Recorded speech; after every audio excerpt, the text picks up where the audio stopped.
નમસ્કાર મિત્રો. હવે થોડા દિવસોમાં ગુજરાતમાં ધોધમાર વરસાદની શરૂઆત થવાની છે. કારણ કે મિત્રો, કેરળમાં ચોમાસું બેસી ગયું છે અને તે ધીમે ધીમે હવે ઉત્તરના રાજ્યો તરફ આગળ વધી રહ્યું છે. એટલે મિત્રો, આગામી 20 તારીખ પછી ગુજરાતમાં ધોધમાર વરસાદની એન્ટ્રી થાય તેવી આગાહી કરવામાં આવી છે. મિત્રો, ગુજરાતમાં છેલ્લા 2 દિવસથી બપોરના સમયે તોફાની પવન ફૂંકાવાનું શરૂ થઈ ગયું છે. એટલે આ દરિયાનો પવન હવે થોડા દિવસોમાં વરસાદ લાવશે. તો મિત્રો, આજે આપણે આ વિડીયોમાં ગુજરાતના કયા વિસ્તારોમાં કેટલો વરસાદ પડશે, કેવો પવન ફૂંકાશે અને જે વાવાઝોડા અત્યારે ગુજરાતથી દૂર છે તે ક્યારે ગુજરાતમાં ટકરાશે અને કયા જિલ્લાઓમાં નુકસાન કરશે તે દરેક હવામાન સમાચારો વિશે વાત કરીશું. પરંતુ મિત્રો, આ વિડીયો શરૂ કરીએ એ પહેલાં આ વિડીયોની નીચે એક હાઇપ કરવાનું બટન હશે, તેને જરૂરથી દબાવી દેજો, જેથી મિત્રો તમને દરેક માહિતી મળી જશે. તો જરૂરથી કરી દેજો. અને જો તમે દરરોજના વરસાદ અને વાવાઝોડા અંગેના સમાચારો જાણવા માંગો છો તો અમારી આ યુટ્યુબ ચેનલને સબસ્ક્રાઇબ જરૂરથી કરી દેજો અને તમારી એક કિંમતી લાઇક પણ આપી દેજો. તો મિત્રો, આજે સૌપ્રથમ વાત કરીએ તો ગઈકાલે રાત્રે ગુજરાતના દરિયાકાંઠાના અમુક જિલ્લાઓમાં ધીમી ધારે લગભગ 2 થી 3 ઇંચ જેટલો વરસાદ જોવા મળ્યો હતો.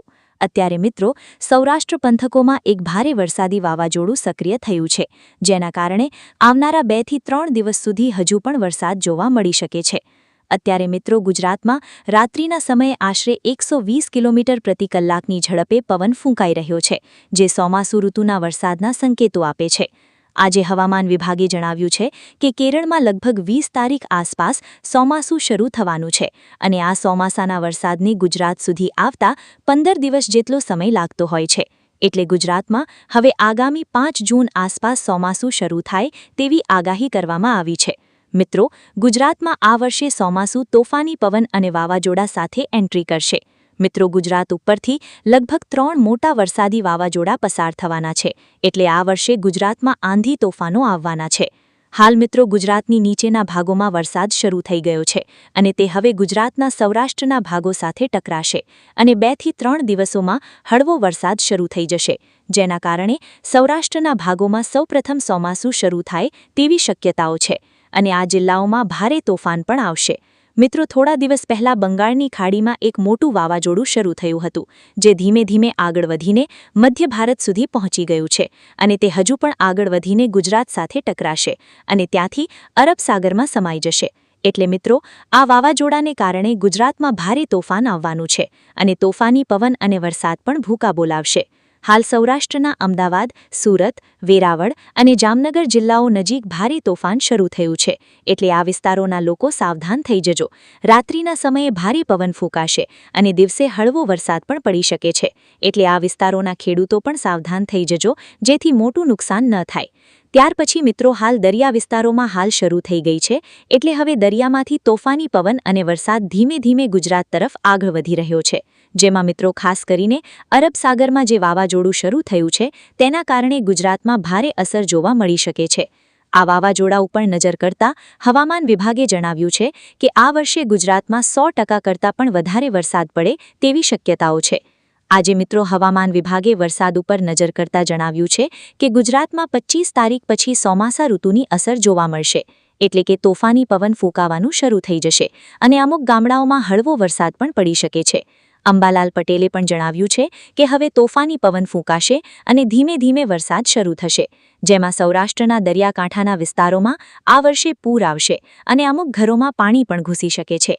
ત્યાર પછી મિત્રો, ઉત્તર ભારતના પર્વતીય વિસ્તારોમાં પણ ભારે પવન અને બરફવર્ષા શરૂ થઈ ગઈ છે, જેની અસર ગુજરાત ઉપર પણ જોવા મળશે, કારણ કે હવે ઉત્તર બાજુથી પવન ફૂંકાવાનું શરૂ થઈ શકે છે. હાલ દરિયા વિસ્તારોમાં વાદળો દોડી રહ્યા છે, જે વરસાદી પાણી ભરી રહ્યા છે, જે પવન ફૂંકાવાની સાથે ઉત્તર બાજુ આગળ વધશે અને તેના કારણે 25 તારીખ આસપાસ ગુજરાતમાં વરસાદ લાવશે. ગુજરાતમાં આ વાદળો ફાટશે અને ભારે વરસાદ લાવશે. હાલ મિત્રો, ગુજરાતના અમુક વિસ્તારો અને તેની આસપાસના રાજ્યોમાં ભારે વરસાદનું રેડ એલર્ટ જોવા મળી રહ્યું છે, જેનો અર્થ એ છે કે હવામાન વિભાગે આ વિસ્તારોમાં ભારે વરસાદનું અનુમાન કરી રહ્યા છે, જેના લીધે આ ભાગોમાં હવે ભારે વરસાદ પડી શકે છે. એટલે સાવધાન રહેવું ખૂબ જરૂરી છે, કારણ કે હવે તોફાનો શરૂ થવાના છે અને વાવાઝોડું આવવાનું છે.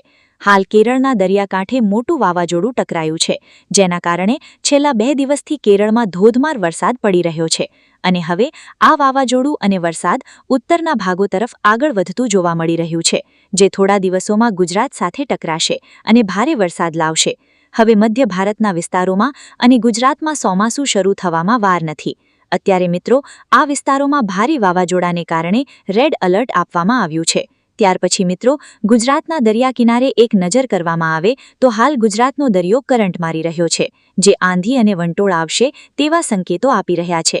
મિત્રો, આવનારા સમયમાં સૌરાષ્ટ્રના દરિયાકાંઠે મોટા વાવાઝોડા ટકરાશે, જેના કારણે ગુજરાતમાં ધોધમાર વરસાદની આગાહી કરવામાં આવી છે. આ વખતે સૌરાષ્ટ્રના ભાગોમાં 150% વરસાદની અપેક્ષા છે, એટલે દરિયા નજીક રહેતા તમામ લોકો એલર્ટ રહેજો અને માછીમારો હવે દરિયામાં ન જતા અને માછીમારો હવે દરિયામાં જતા પહેલા સાવધાન થઈ જજો. હવામાન સમાચાર જોતા રહેજો. હાલ મિત્રો, ઉત્તર ભારતના ડુંગરો ઉપર મોટા કાળા દિબાંગ વરસાદી વાદળો જોવા મળી રહ્યા છે, જે ધીમે ધીમે વરસવાનું શરૂ કરશે અને તેના કારણે ગુજરાતમાં પણ ભારે વરસાદ પડશે. તો મિત્રો, હવે ગુજરાતમાં થોડા દિવસોમાં ચોમાસું શરૂ થવાનું છે અને મિત્રો, આ વખતે વરસાદ જામશે. હાલ મિત્રો, દક્ષિણના દરિયામાંથી તોફાની પવન ફૂંકાવાનું શરૂ થઈ ગયું છે, એટલે હવે એલર્ટ રહેજો. ખેડૂતો પોતાનું જરૂરી કામ બતાવી લેજો અને વાવણીની કામગીરી માટે તૈયારી શરૂ કરી દેજો, કારણ કે આ વખતે સારો વરસાદ થવાનો છે, એટલે વાવણી પણ સારી થશે. પાક પણ સારો થવાનો છે, એટલે ખેડૂતો માટે ખુશીનો વરસાદ હવે થોડા દિવસોમાં શરૂ થવા જઈ રહ્યો છે. તો મિત્રો, હું ગુજરાતના તમામ ખેડૂતો માટે પ્રાર્થના કરું છું કે આ વર્ષે સારી વાવણી થાય અને ખેડૂતોનું કલ્યાણ થાય. મિત્રો, ત્યાર પછી આજે હવામાન વિભાગના કેટલાક મહત્વના સમાચાર સામે આવ્યા છે, તેની ઉપર એક નજર કરીએ તો મિત્રો, ગુજરાતમાં છેલ્લા કેટલાક સમયથી સૂર્યદેવનો પ્રકોપ જોવા મળી રહ્યો છે અને લોકો ગરમીથી બાંગ પોકારી ઉઠ્યા છે. આ આખરી ગરમી વચ્ચે હવે મેઘરાજાના આગમનને લઈને બહુ મોટા સમાચાર સામે આવ્યા છે. હવામાન નિષ્ણાંત અંબાલાલ પટેલની આગાહી અને હવામાન વિભાગના સત્તાવાર અંદાજ મુજબ હવે રાજ્યમાં ગરમીનો પારો ધીમે ધીમે નીચે ઉતરશે અને નાગરિકોને ભારે ગરમીમાંથી મુક્તિ મળશે. સૌથી મોટા સમાચાર એ છે કે આ વર્ષનું ચોમાસું એકંદરે ઘણું સારું રહેવાના સંકેતો જોવા મળી રહ્યા છે, જે ખેડૂતો અને સામાન્ય જનતા માટે